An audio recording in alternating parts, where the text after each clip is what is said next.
दोस्तों, जम्मू कश्मीर के एक होटल में एक लड़की को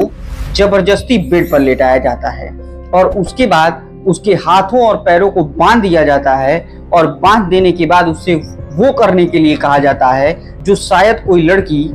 किसी से नहीं करना चाहती है, क्योंकि वो अपने चाहने वालों, अपने पति से, अपने प्रेमी के अलावा ये सब काम किसी और से नहीं करना चाहती है। और ठीक आप सही समझ रहे हैं, वो लोग इस लड़की के साथ बलात्कार करने की पूरी तैयारी कर चुके होते हैं और वो हर तरीके से पहले इसे मनाने की कोशिश करते हैं। और आप यकीन नहीं मानिएगा दोस्तों, इसे गाजियाबाद से किडनैप किया जाता है और जम्मू कश्मीर लेकर जाया जाता है, जहां पर इसके लोकेशन या किसी भी चीज का कोई पता न लग पाए। और एक एक करके उस लड़की के पूरे कपड़े फाड़ दिए जाते हैं और उसे बिना कपड़ों के उस बेड पर लेटा दिया जाता है। अब वो लड़की मजबूर होती है, वहां वो चिल्लाती है, चीखती है, लेकिन उसकी बातों को कोई सुनने वाला नहीं होता है, कोई उसकी मदद करने वाला नहीं होता है। और ये खौफनाक कहानी यहीं से शुरू होती है। नमस्कार दोस्तों, मेरा नाम आर्यन मिश्रा है और जुर्म के वर्चस्व की कहानी में आज की कहानी कुछ ऐसी होगी जिसे सुनने के बाद आपके पैरों तले जमीन खिसक जाएगी। दोस्तों, आज की ये कहानी हम शुरू करें उससे पहले एक छोटा सा निवेदन कि कृपया चैनल को सब्सक्राइब, वीडियो को लाइक और वीडियो को ज्यादा से ज्यादा शेयर कीजिए। तो देर न करते हुए दोस्तों, आज की इस कहानी को हम शुरू करते हैं। दरअसल दोस्तों, गाजियाबाद के मोदीनगर से एक सलोनी नाम की लड़की होती है, नाम काल्पनिक है, और वो अपने घर से इस कॉलेज जाने के लिए निकलती है। उसकी उम्र तकरीबन 17 से 18 साल के बीच होती है और वो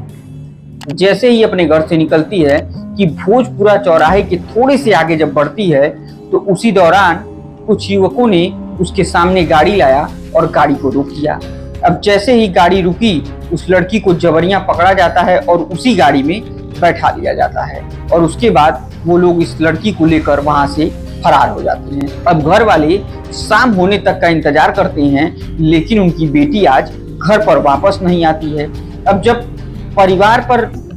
परिवार में वो बेटी वापस नहीं आती है तो ये सबसे बड़ा मुद्दा होता है कि आखिर लड़की गई तो गई कहाँ। अब सलोनी की पूरी जी जान से खोजबीन शुरू किया जाता है, लेकिन सलोनी का कहीं कुछ पता नहीं चल पाता है। उसका मोबाइल नंबर भी बंद आता है और मोबाइल नंबर की लास्ट लोकेशन जो है वो उसी गांव से 3-4 किलोमीटर की दूरी पर आती है। मामला पुलिस में पहुंचता है, वहां पूरी जांच पड़ताल की जाती है। ये सुनते ही तो पुलिस वालों के हाथ पांव फूल जाते हैं कि आखिर लड़की कैसे किडनैप हो गई, आखिर लड़की गई तो गई कहाँ। लेकिन किसी को कोई खबर नहीं लग पाती है और ये लड़की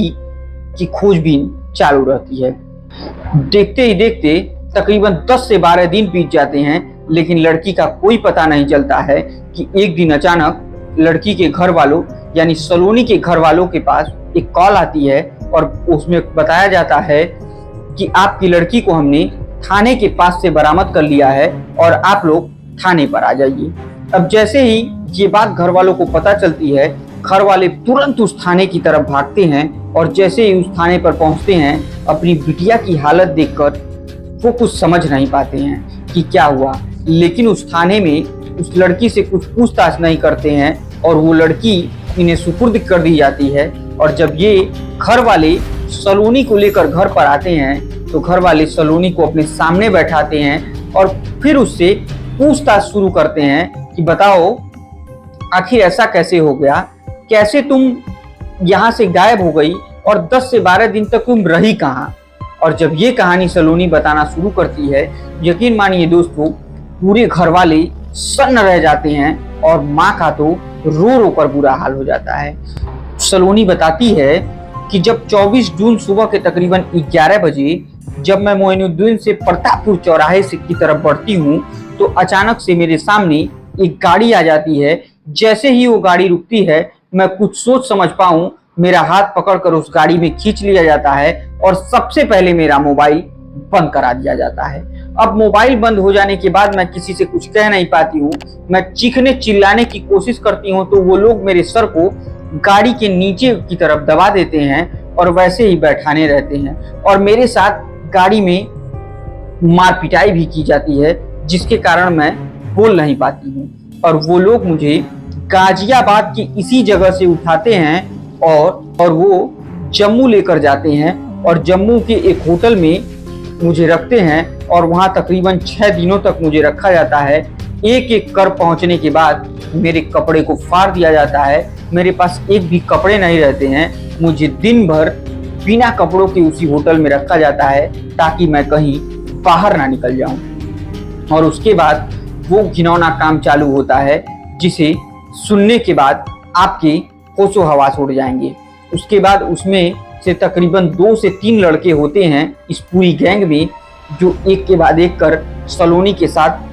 अप्राकृतिक तरीके से संबंध बनाना शुरू करते हैं। 2 लोग जब संबंध बना रहे होते हैं तो उस दौरान एक व्यक्ति वीडियो भी बनाता रहता है और ये तकरीबन मामला 6 से 7 दिनों तक सलोनी के साथ जम्मू कश्मीर में चलती है। और जब वहां पर ये लोग संतुष्ट हो जाते हैं और सलोनी की तबीयत देखते ही देखते बिगड़ने लगती है, उसे ना खाना दिया जाता है ना पानी दिया जाता है, वो चीखती है, चिल्लाती है, रोती है, गिड़गिड़ाती है, लेकिन इन दरिंदों को उसके चीखने, चिल्लाने, रोने से कोई मतलब नहीं रहता है। इन्हें तो सिर्फ और सिर्फ अपनी हवस मिटानी रहती है और ये सिर्फ अपनी हवस ही मिटाते हैं। बाकी उसके रोने गाने से इन्हें कोई मतलब नहीं रहता है। कभी कभार थोड़े बहुत खाने दे दिए जाते और बाटल में थोड़ा सा पानी दे दिया जाता, जिसे पी के किसी तरीके से सलोनी अपनी जिंदगी को जी पा रही थी और ये जिंदगी उसकी बद से पत्थर हो चुकी थी, यूं कह लीजिए कि एक नर्क बन चुकी थी। अब सलोनी को कुछ समझ में नहीं आता है कि वो यहाँ से कैसे छूटेगी, कैसे बाहर निकलेगी। तो धीरे धीरे इन लोगों का जैसे ही वहाँ पैसे खत्म होने लगते हैं तो ये लोग एक दिमाग लगाते हैं और सलोनी को लेकर जम्मू से फिर उत्तर प्रदेश की मेरठ आ जाते हैं और मेरठ से सटे ही एक होटल जो मेन हाईवे पर ही होता है उसमें एक कमरा बुक किया जाता है और ये लोग अपने सारे दोस्तों को उसी होटल में बुलाते हैं। अब 7वें दिन से लेकर 12वें दिन तक लगातार उसी होटल में सलोनी के साथ गैंगरेप की घटना को अंजाम दिया जाता है और वो घटना इतनी भयावह होती है, इतनी दर्दनाक होती है कि सलोनी जैसे ही उठकर बैठती फिर उसके साथ कोई ना कोई लग जाता और लोगों का आना जाना कुछ इस कदर शुरू हो गया होता है कि मानो ये तांता टूटता नहीं था। जैसे ही एक दोस्त निकल कर आता है उन दरिंदों का, फिर दूसरा दोस्त अंदर चला जाता है, फिर दूसरा निकल कर आता है, फिर तीसरा दोस्त अंदर चला जाता है। और लगातार इस घिनौनी हरकत के बाद जब सब ने अपनी हवस मिटा ली, जब सबको ऐसा लगा कि अब बहुत हो गया, ये लड़की अब मर जाएगी, अब इसे छोड़ देना चाहिए, उस दौरान ये लोग इस लड़की के पास जाते हैं और फिर से सभी ने मिलकर एक बार संबंध बनाया और सारी वीडियो इस लड़की को दिखाई जाती है और बताया जाता है कि देखो, अगर तुमने कहीं भी मुंह खोला या कुछ कहने की कोशिश की तो ये वीडियो सोशल मीडिया पर वायरल कर दिया जाएगा, जिसके बाद तुम कहीं मुंह दिखाने लायक नहीं रह जाओगी, ना ही तुम्हारा कभी कहीं कोई शादी ब्याह हो पाएगा। अब इतना सुनना था कि वो लड़की कुछ डर के मारे बोल नहीं पाती है क्योंकि वो इन दरिंदों के जाल में फंसी रहती है। बस एक बार वो यहाँ से निकलना चाहती है। अब ये लोग मदहोशी की हालत में सलोनी को बैठाते हैं और भोजपुरा थाने से चंद कदम पहले ही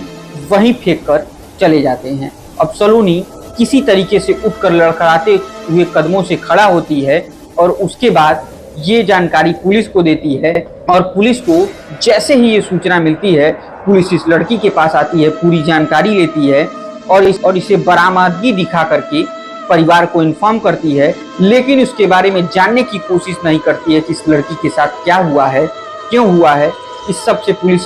कोई पूछताछ नहीं करती है और उसे उसके घर वालों को सौंप दिया जाता है। अभी इतना सुनने के बाद घर वालों का तो रो रो कर बुरा हाल होता है और घर वाले ये फैसला लेते हैं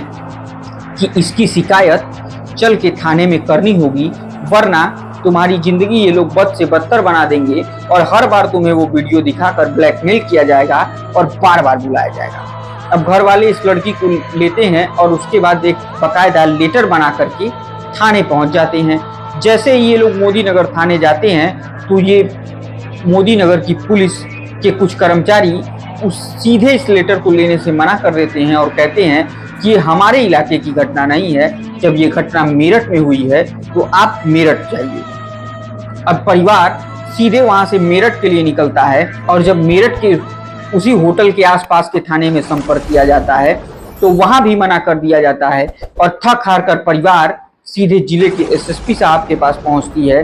और जब एसएसपी साहब इस पर कड़ी नाराजगी जताते हैं और इस मामले की जांच के आदेश दिए जाते हैं तो आनन फानन में उस होटल की सीसीटीवी फुटेज को खंगाले जाने की बात कही जाती है और एसपी सिटी के द्वारा तत्काल और कठोर कार्रवाई का आश्वासन भी दिया जाता है। बाद में मोदी नगर इलाके के आला अधिकारियों को जब इस घटना की पता चलती है, मीडिया के माध्यम से पूछा जाता है तो वो कहते हैं कि हम इस परिवार से जल्द संपर्क करेंगे और जिस किसी ने भी ऐसा किया होगा, लेटर लेने से मना किया होगा या शिकायती प्रार्थना पत्र लेने से मना किया होगा, उनके खिलाफ भी कार्रवाई की जाएगी और परिवार को उचित न्याय दिलाने का काम किया जाएगा। तो दोस्तों, ये थी आज की जुर्म के वर्चस्व की कहानी। उम्मीद करते हैं कि ये कहानी आपको बहुत अच्छी लगी होगी। अगर कहानी पसंद आई तो कृपया चैनल को सब्सक्राइब, वीडियो को लाइक और वीडियो को ज़्यादा से ज़्यादा शेयर कीजिए और तब तक के लिए मुझे दीजिए इजाज़त। जय हिंद, जय भारत।